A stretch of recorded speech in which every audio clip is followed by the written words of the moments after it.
잔칫날에 갑자기 날벼락이 떨어졌습니다. 반도체 주식들이 급락을 해서 본격 하락 우려의 시작일지 또 좋은 분할 매수의 기회가 될지 관련해서 한번 얘기해 보겠습니다. 여기 주요 반도체 관련 주식들을 쭈르륵 정리해왔는데요. 이 영상을 찍는 시점에 특히나 반도체 주식들이 많이 빠졌는데요. 아이러니하게도 정작 반도체 주식들의 최대 호재인 초대형 반도체 법안이 통과된 당일이었죠. 그래서 많이 깜짝 놀라신 분들도 많을 텐데요. 제가 얼마 전에도 소개해드린 적이 있었는데 이제 이 반도체 법안이 최종적으로 바이든의 서명을 통해서 통과가 됐습니다. 무려 2,800억 달러, 거의 366조 원 규모에 달하는 정말 역대급 규모의 반도체법, 일명 중국 견제법이 통과가 됐는데요. 여기 사진처럼 바이든 대통령이 기분 좋은 웃음을 보이면서 이렇게 서명한 반도체 법안 내용을 보여주고 있습니다. 법안 이름처럼 막대한 자금 또 지원을 미국 반도체 관련 기업들한테 해준다는 내용인데, 특히나 미국의 반도체 공장 짓는 기업들한테 큰 세금 혜택을 주는 게 가장 큰 포인트겠죠. 그 외에도 눈에 띄는 점이 이 보조금, 지원금 받으려면 중국에 10년 동안은 투자하면 안 된다, 이런 제한이 있는 것만 봐도 일명 중국견제법이라는 이름이 왜 나왔는지 알 수 있을 정도로 강력하게 자국의 반도체, 미국 반도체를 육성하려는 의지가 엿보이는 부분입니다. 그래서 말 그대로 미국 반도체 기업들의 잔칫날이라고 해도 과언이 아니었는데요. 참고로 이 법안 서명하는 서명식에 참석한 CEO들, 어떻게 보면 수혜주가 될 수 있는 기업들일 수도 있겠죠. 그래서 잠깐 참고하시라고 정리해왔습니다.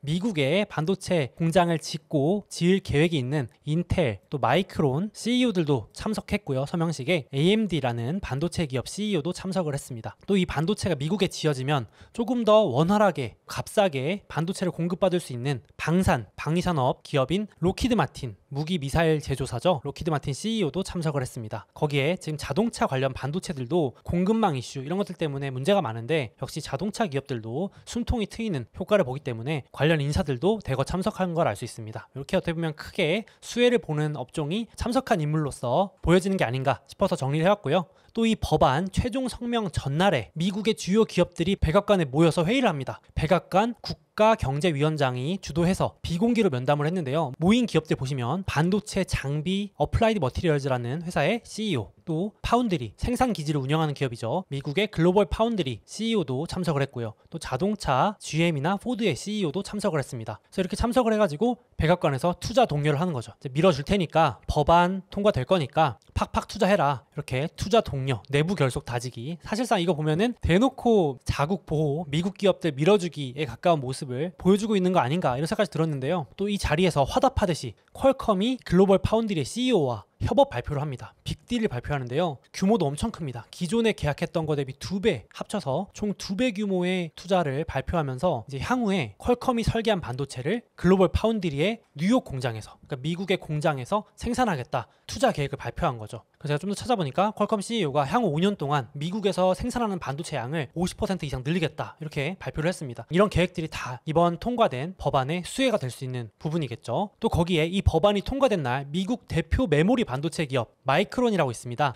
SK 하이닉스의 경쟁사기도 한데요. 비슷한 제품을 만드는 회사라고 보시면 될 것 같은데, 이 마이크론도 어마어마한 돈, 약 400억 달러의 투자 계획을 발표합니다. 사실상 이 반도체 법안 덕분에 이렇게 투자할 수 있었다라고 성명서에 또 밝혔고요. 사실상 이제 보조금 빨리 달라 이거죠. 투자 계획 발표해서 보조금 받으면 훨씬 더 비용을 절감할 수 있으니까요. 그러면서 제가 인상 깊었던 점이, 현재 50여 개의 메모리 반도체가 있는데 반도체 종류가 그렇게 많은데 단 한 개만 미국에서 생산 중이라고 합니다. 그러니까 확실히 이 마이크론이라는 미국 기업조차도 현재 미국이 아니라 대부분 일본이나 싱가포르, 대만 공장에서 생산하고 있었는데, 이제 이런 법안 덕분에 미국에서 본격적으로 반도체를 생산할 수 있다. 이제 메모리 반도체를 10개까지 늘릴 수 있게 될 것 같고, 현재 미국 시장 점유율이 2% 정도인데 10%까지 올리는데 기여할 거다, 이런 계획을 발맞춰서 발표를 했습니다. 그래서 여기까지 보시면 잔칫날이라고 해도 정말 과언이 아니죠. 미국 입장에서는 반도체 기업들한테도 호재가 맞고, 전반적으로 미국의 고용이 증가하고 투자금이 늘어나는 거니까 좋은 것 같은데, 찬물을 확 끼얹습니다. 정작 같은 날에 마이크론, 앞서 소개해드린 마이크론이 실적 발표 날도 아닌데 전망치를 낮췄습니다.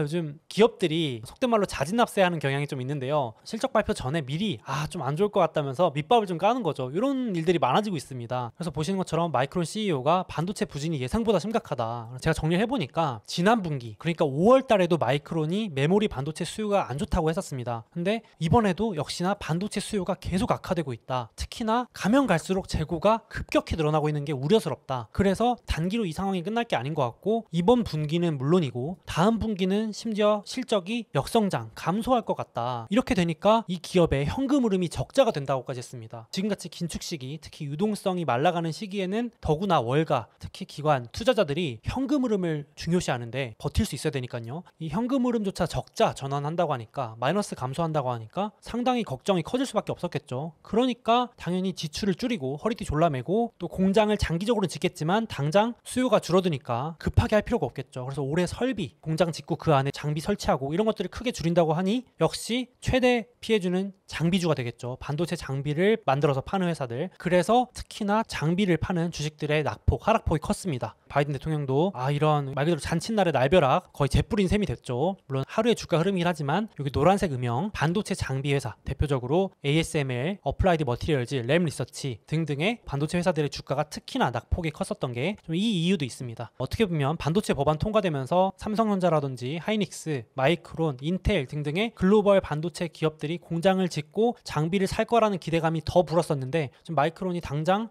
반도체 당장 설비 투자 못 누릴 것 같다, 예상보다 훨씬 줄어들 것 같다, 그러니까 오히려 피해주가 돼버린 셈입니다. 그래서 좀 낙폭이 컸었고요. 나머지 반도체 주식들도 덩달아서 좀 많이 하락한 편입니다. 거기에 조금 우려스러운 점은 마이크론이 지난번과 다르게 이번엔 단순히 소비자만 수요가 줄어드는 게 아니고, 그러니까 저희 같은 일반 개인 고객들이 이제 경기도 안 좋은데 PC도 사는 것도 좀 미루고, 이제 코로나도 끝났는데 게임하던 것도 좀 그만하고 하면서 게임기 구매도 좀 줄이고, 이 정도에서 그치는 게 아니고 기업들의 수요, 그러니까 데이터 센터, 산업, 자동차까지도 수요 악화가 전방위로 확산 중이다. 이 멘트가 우려를 좀 키웠습니다. 그러면서 반도체 지수에 포함된 단순히 장비주만 아니라 이 필라델피아 반도체 지수에 속한 30개 반도체 주식이 모두 떨어졌습니다. 그러니까 말 그대로 개별 기업 이슈가 아니라 반도체 업황 전체를 우려하게 만든 거죠, 이 멘트가. 그래서 월가에서도 이걸 보고 많은 우려 코멘트를 남겼습니다. 예를 들면 마이크론이 그동안 메모리 반도체를 만들면서 선행지표 역할을 해왔는데, 이번에 반도체 기업들 중 처음으로 자동차 및 다른 산업 부문을 언급했다. 그러니까 이것도 선행지표라서 매우 우려스럽다. 자동차나 여타 기타 부분까지 확산되는 거 아니냐, 이렇게 코멘트를 했고요. 또 실제로도 여기 보시는 자료가 반도체 주문의 대기 시간인데요. 말 그대로 코로나 이후에 반도체 수요가 폭증하면서 주문이 몰려드니까 한번 주문했을 때 받을 수 있는 시간도 급증을 했었던 거죠. 그러니까 너도나도 혹시 모르니까 주문을 하면서 중복 주문도 하고, 하나 살 거 두 개 사고 세 개 사고 이런 과잉 주문을 했었는데, 지금은 오히려 반대 상황이 펼쳐지고 있는 겁니다. 수요가 확 꺾이면서 이 반도체 주문 대기 시간도 줄어들기 시작했고 재고도 급증하고 있다, 이런 우려들이 나오고 있습니다. 그래서 한 애널리스트도 수요 둔화가 이렇게 천천히 오는 게 아니고 보통 놀라울 만큼 급격하게 오기 때문에 이 점이 좀 우려스럽다, 이런 멘트를 남겼고요. 딱 그런 모습을 보여줬던 게 엔비디아죠. 이 마이크론의 발표 하루 전날 반도체 대장주인 엔비디아도 자진 납세를 했죠. 저도 이거 실시간으로 발표를 봤는데 깜짝 놀랐습니다. 제가 실적 발표 날인데 놓쳤나 생각했는데 아직 실적 발표는 멀었습니다. 8월 24일인데요. 잠정 실적이라 그래서 미리 또 윗밥을 깐 거죠. 우리 실적 안 좋으니까 미리 대비하세요, 이런 느낌인데요. 기대치보다 20%, 그러니까 월가의 예측치 컨센서스보다 무려 20%나 낮은 잠정 실적을 미리 내놨습니다. 그래서 제가 성명서에서 가장 인상 깊었던 부분은 역시 엔비디아조차도 게임기나 컴퓨터, 암호화폐 채굴용, 반도체 이런 것들을 많이 살 줄 알고 주문을 많이 넣어놨는데, 갑작스럽게 암호화폐도 폭락하고 경기도 어려워지면서 수요가 쭉쭉쭉 줄어드니까 재고가 급증하고 있다. 그래서 성명서에도 수요 예측이 너무 어렵다, 그러니까 엔비디아조차도 이걸 맞추기 어렵다고 공식적으로 얘기를 한 겁니다. 그래서 제가 좀 더 자세히 엔비디아가 내놓은 실적을 봤는데요. 게임이 확실히 부진했습니다. 콘솔 게임이라고 하죠. 게임기에 들어가는 반도체, PC에 들어가는 고사양 그래픽카드, 이런 것들이 확실히 코로나 특수가 끝나가면서 또 경기도 어려워진 탓도 있고요. 그러면서 게임 부문이 특히나 전년 대비 33% 급감하는 모습이 좀 아쉬웠고요. 근데 사실 저는 이거 보면서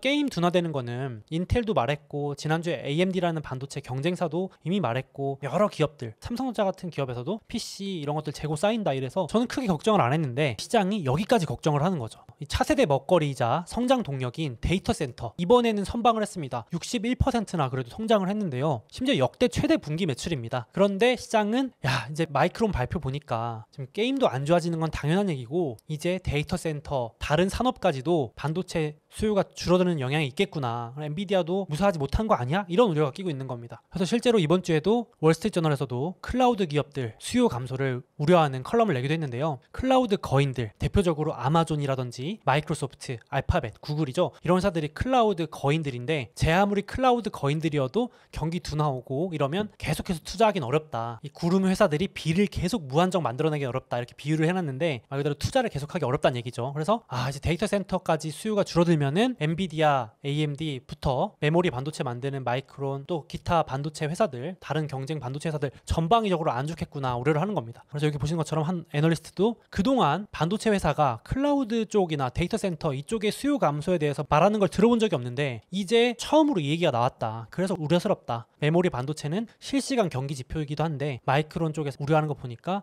지금 얼마나 빨리 수요가 줄어드는지 급감하는지 걱정된다. 실제로 엔비디아도 분기 말, 그러니까 지금 6월, 7월, 8월 들어올수록 수요가 쭉쭉쭉 빠지는 게 좀 우려스럽다고 말을 했습니다. 그 부분을 시장이 많이 걱정을 하는 것 같고요. 물론 이런 측면도 있습니다. 제가 봤을 때는 2018년하고도 상당히 비슷한데 반도체의 사이클이 있잖아요. 그때도 비트코인, 이 파란색 비트코인입니다. 비트코인이 70% 이상 급락하면서 엔비디아도 덩달아 실적이 많이 빠지면서 같이 확 빠졌죠. 그래서 한 애널리스트도 지금 엔비디아 게임 부분 매출 반토막 난 게 2018년 가상화폐 가격 급락 때랑 되게 비슷하다. 저도 좀 4년 만에 이게 좀 반복되는 느낌이 들긴 하는데요. 이건 올해 엔비디아와 비트코인 차트입니다. 제가 아마 이거 표시 안 해놨으면 어떤 게 어떤 건지 구분 못하실 정도로 유사하게 움직이는 게 보이실 텐데요. 검은색이 올해 엔비디아의 주가 흐름이고 파란색이 비트코인의 올해 가격 흐름입니다. 거의 유사하게 움직이죠. 그래서 아무래도 암호화폐 채굴 관련 매출이 있는 회사다 보니까 영향을 안 받을 수 없어서 같이 움직이는 영향도 있는 것 같습니다. 이 부분도 엔비디아 투자에 있어서는 무시하기는 어려운 것 같고요. 암호화폐 하락에 대해서도 요즘 워낙 반토막 이상 나 있다 보니까 또 거래도 급감하면서 요즘 암호화폐 채굴용 그래픽카드 중고시장에 넘쳐난다고 하죠. 그래서 영향도 좀 있는 것 같습니다. 그래서 이번에 실적 자진 납세한 엔비디아도 다시 반토막 수준으로 좀 돌아갔고요. 최근에 좀 회복하나 했는데 전반적으로 반도체 주식들이 조금 약세를 보이는 30-40% 이상 빠지고 있는 모습입니다. 근데 개인적으로는 저는 두 가지 정도 긍정적으로 보는 부분이 있는데요. 일단 여기 보시는 그래프는 필라델피아 반도체 지수, 글로벌 반도체 기업들 30개를 모아놓은 지수의 흐름인데요. 최근 몇 달간 하락을 하고 있었는데 7월 말부터 제가 앞서 소개해드린 반도체 법안 얘기가 나왔습니다. 저도 유튜브로 소개할 정도로 이미 뉴스가 나오면서 8월 초나 초중순까지 법안 통과될 것 같다 이런 기대감이 불면서 반도체 주식들이 크게 반등한 부분도 있거든요. 그래서 기존 법안 기대감이 좀 먼저 반영된 측면도 있지 않나 싶고요. 그러니까 말 그대로 법안 통과된 날 잔칫날에 차익 실현 매물 단기 고점이라고 보고 파는 매물들도 같이 좀 쏟아져 나온 게 아닌가 싶고요. 참 주식이라는 게 뉴스에 팔아라 이런 격언이 있을 정도로 또 먼저 움직이기도 하잖아요. 그래서 단기로 좀 조정받기 위한, 단기로 약간 쉬었다 가기 위한 하락 핑계 하나일 수도 있지 않을까라는 생각도 좀 들었고, 또 두 번째는 보통 CEO들이 가이던스, 전망을 높게 내놓지 않습니다. 굳이 높게 내놔서 기대감을 줄 이유가 없거든요. 특히나 우량 기업 같은 경우는 가이던스, 즉 전망을 보수적으로 낮춥니다. 낮춰놔야 진짜 실적 발표했을 때 생각보다 잘 나오면서 서프라이즈가 나오면서 주가가 오르는 경향이 많거든요. 대표적으로 얼마 전에 마이크로소프트, 애플 이런 기업들도 실적 안 좋아질 것 같다, 우리 어려울 것 같다 이랬는데 막상 실적 이번에 발표한 거 보면서 생각보다 괜찮네 이러니까 주가가 오르기 시작했거든요. 그래서 애플, 마이크로소프트 같은 기업들은 오히려 우려에 먼저 하락했다가 실적 발표 이후에는 쭉쭉 잘 오르고 회복도 빠른 편이거든요. 그래서 CEO들이 좀 보수적으로 미리 밑밥 간다고 제가 표현하는데 보수적으로 가이던스 내는 측면도 있지 않나. 그래서